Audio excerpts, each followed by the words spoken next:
Je vais commencer avec vous, Jérôme Jiménez.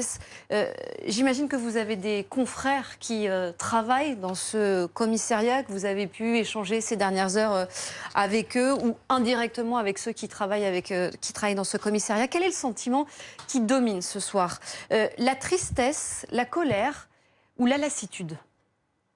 Un peu tout ce que vous venez de dire. Ce soir, la police nationale est en deuil. Une nouvelle fois, une policière a été attaquée et tuée d'une façon horrible. Et on ne comprend pas encore cette situation. On est vraiment triste de ce qui est arrivé à notre collègue. On reçoit beaucoup de messages de soutien et croyez-moi, ça fait chaud au cœur. C'est une catastrophe.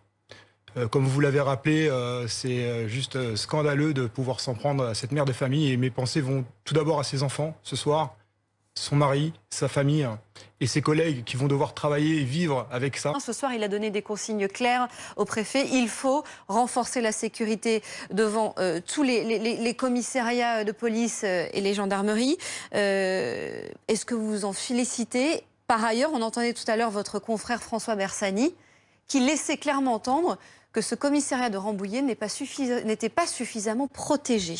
Il a clairement raison, je vous le donne en démonstration. Sur les commissariats parisiens, vous pouvez le voir, devant toutes les portes, nous avons des policiers en faction qui sécurisent toutes les entrées des commissariats. En plus du SAS. En plus du SAS. Ça se fait depuis les attentats, ça se fait également en petite couronne, mais quand vous passez la petite couronne que vous retrouvez en grande couronne, notamment dans les Yvelines, il n'y a pas un commissariat avec des policiers en faction qui gèrent les entrées comme on peut le faire sur Paris. Alors j'imagine que sur le territoire national, par un problème d'effectif et non un manquement professionnel, les policiers ne peuvent pas assumer ces missions.